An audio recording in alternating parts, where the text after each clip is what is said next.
the main course of this Thanksgiving slate, we have got Washington at Dallas. This feels like this could be an absolute barn burner. I'm feeling points, Tom. Are you buying into this? I certainly hope we're going to see points, because this is the one which, like you say, it could end up being a bit of a barn burner. There's plenty of reason to believe this is going to be a fun one. I think, you go back, and particularly this Thanksgiving slate in general feels so much better than some of the ones we've had in previous years. The Lions are competitive. The Commanders are competitive. They're a team who crops up on Thanksgiving now and again. And the Cowboys are interesting. So the Commanders' defense, they rank 32nd against the pass. They rank 10th against the run, setting this up to be more of another pass-heavy game for the Cowboys, which is something they've been leaning into over the last few weeks. They've been very pass-heavy. And on offense, they rank 10th in the passing game and 22nd in the run game. What we've kind of seen from the Commanders is that they do just help generate fantasy points because they play at a fast pace. They've got a terrible defense. They've allowed 7 of the last 8 quarterbacks who face them to finish as a top 12 quarterback. They allow the most fantasy points to quarterbacks. Sam Howell, he's been a QB1 in the last 7 of his 8 games.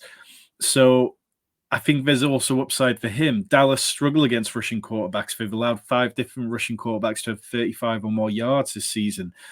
Brian Robinson looks good. He's coming into this game with back-to-back 100-yard rushing games.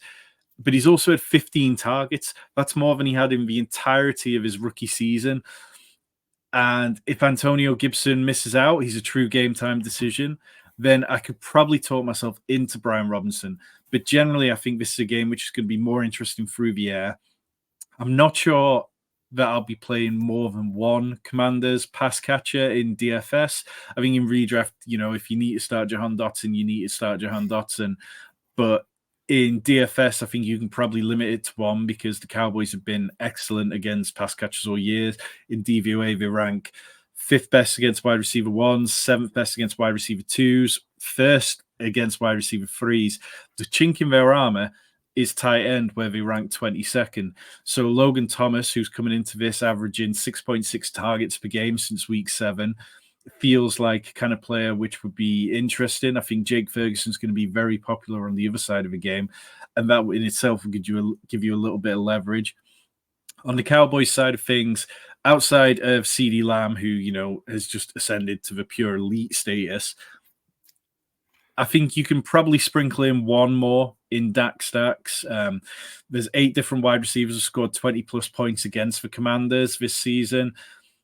Brandon Cooks is second in target share since the bye week with 12%. Jalen Tolbert has actually out-targeted Michael Gallup since the bye week with 16-13. So I don't mind taking shots on either of those 2. Gallup at a push. And then, Jake Ferguson, 22 targets in his last 3. The Commanders have allowed the 8th most receiving touchdowns to tight ends. So there's just plenty of ways you can attack this. I think, if you're looking at the 3-game DFS slate, then putting Pollard in there as well as Dak and 2 pass catches is fine. But ultimately, it's hard to see this one letting us down, really.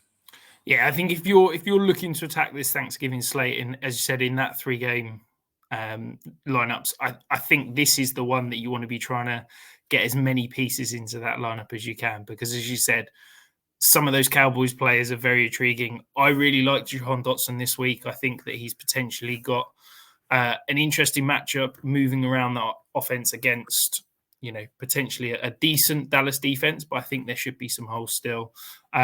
And as you said, Brian Robinson, if Antonio Gibson's out, it feels almost like he's a plug-and-play back-end RB1 almost, just because of the pure volume he's going to get.